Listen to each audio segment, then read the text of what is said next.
or charging as veteran rancer. Pick some incorrect collisions with some chairs. Typos are cringe. Nothing serious we added, right? That's not like we're gonna escape or sacrifice anything. Let's just read the added word. Yeah. I'm like pecking. I'm like a bird, you know, like pecking at you.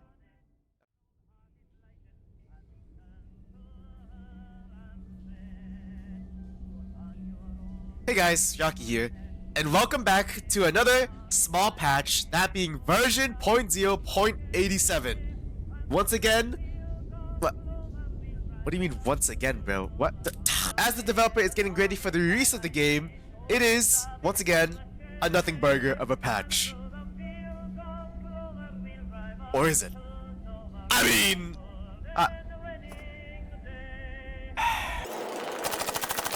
There are a few changes in this update that I think are pretty impactful. So, as always, first, here are the balance changes.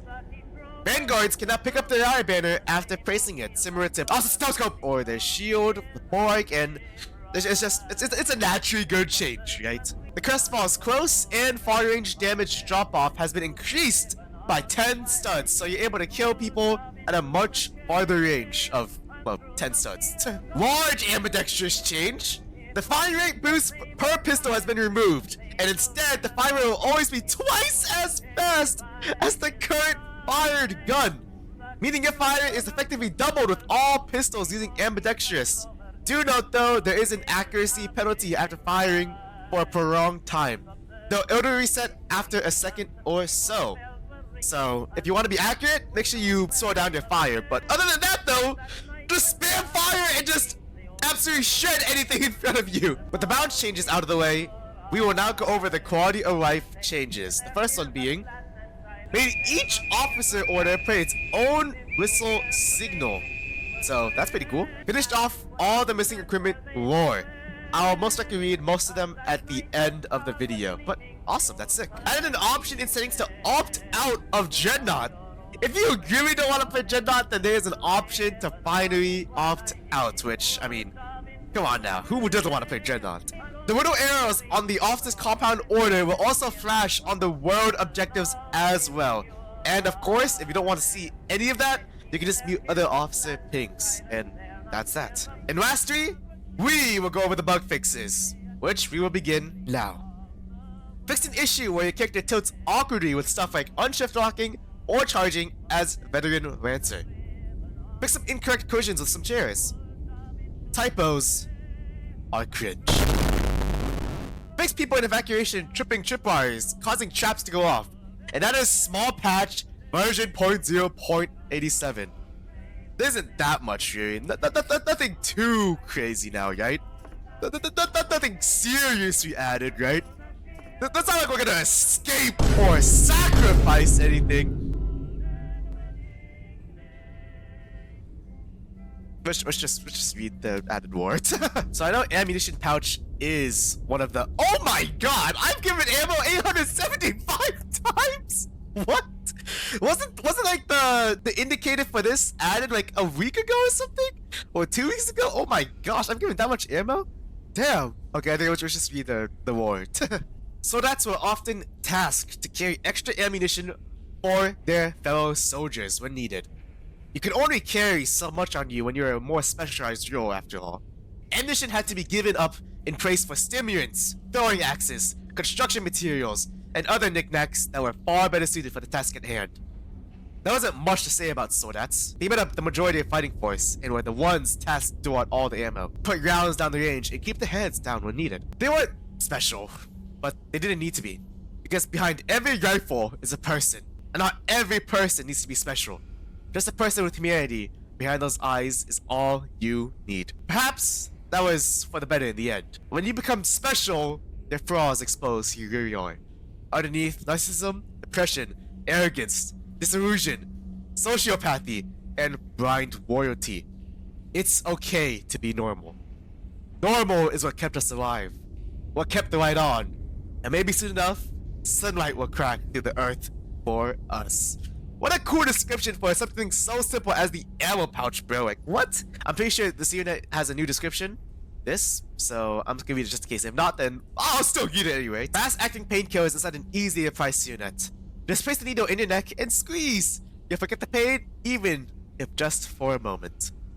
Morticians earned their name for effectively being the gravekeepers for most soldiers here, handling dead bodies for burial, burning, or in rare cases, experimentation. Their fully sealed masks keep them safe from the risk of cave plague when dealing with bodies or just performing medical tasks in general. Sticking one finger in wounds to assess the damage is a great way to be crippled for the rest of your life with the cave plague. But not a primary fighting force, they're still expected to fight when needed, giving them basic soldat training like many others in the field, which also solidified the mortician in their name once more.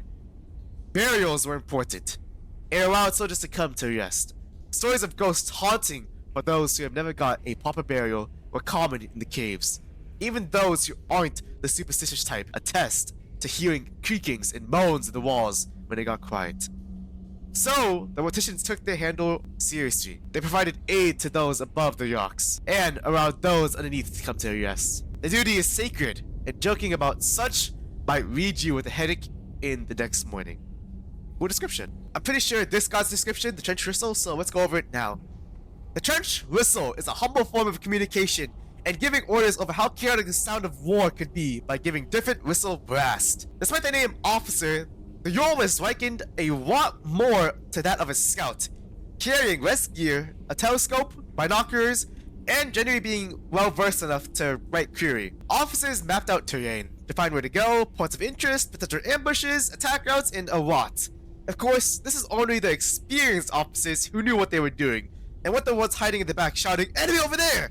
as if the fellow soldiers around them were blind. Their transition to become officer was more of a self-appointed decision. With so many soldiers, especially from different nationalities, they needed a lot of communication amongst them. So scouts took up the mantle to organizing where to go with their maps, which were far easier to understand than simple speech. And so we come back to the trench whistle. It was far easier to teach soldiers. One blast means fall back, series of short blasts, meaning ceasefire, and long blast followed by short blast was a alarm signal. These signals have been changed when the war went under the earth, as different nations had different signals, so they all rallied under new signals. That's where we are now, with the faithful trench whistle and the officers that wield them. Cool. I'm pretty sure the smoke screen bomb also got a description. I'm not too sure. I'm pretty sure I've read this, but I'll read it just in case though. When exposed to oxygen, the chlorophoric acid would react violently and quickly, dispersing a smoke screen that was dangerous to breathe in for prolonged periods of time. Jaegers often utilize and favor this tool due to their versatility, using them to either distract, hide their own traps, or find out disrupt nesting spots of other soldiers, often to great effect. Many lives have been lost post-battle due to the damage caused by inhaling too much, but the production never stopped, condemning these caves to the fog. When the bombs fell, many were left homeless, starving, ill. While the soldiers focused on putting bullets down the field, the morticians tending to the wounded, the officers spotting for the group, the Jaegers waiting for an ambush behind enemy lines, and the lancers deep in enemy territory. The progenitors to the vanguards helped the civilians who soon became members for the Solar's Coalition. Often, these pre-vanguards were soldiers who decided to take a different route to combat, focusing more on providing covering fire with fast-firing rifles rather than actively trying to take out the enemy. These men and women were selfless until the very end, inspiring fellow soldiers with just enough morale in these dark times to keep on going. They earned the respect of many, but sadly became easy picking for opposing soldiers who cared not for their deeds. Yet despite this, they still tried to lend a hand to those in need, whether enemy or not. The Vanguard were officially formed with the creation of the Borax Shield, one of the few roles that came to be under the earth, and soon to be retired when the war comes to a close, and the surface may be returned to once more. But until then, they will protect. They will provide a safe haven to the soldiers beside them. They will inspire confidence that no matter what, morales cannot be taken away from us, no matter how bleak it may be. And that's all the new descriptions. Very cool. The word building is just so sick for every description. Like, for example, the butcher description is just... It's so cool, bro. That's why I read every single description, because the butcher one was just amazing. That is the update. Yeah. I'm like pecking. I'm like a bird, you know, like pecking at you. Okay, just get out of here, bro.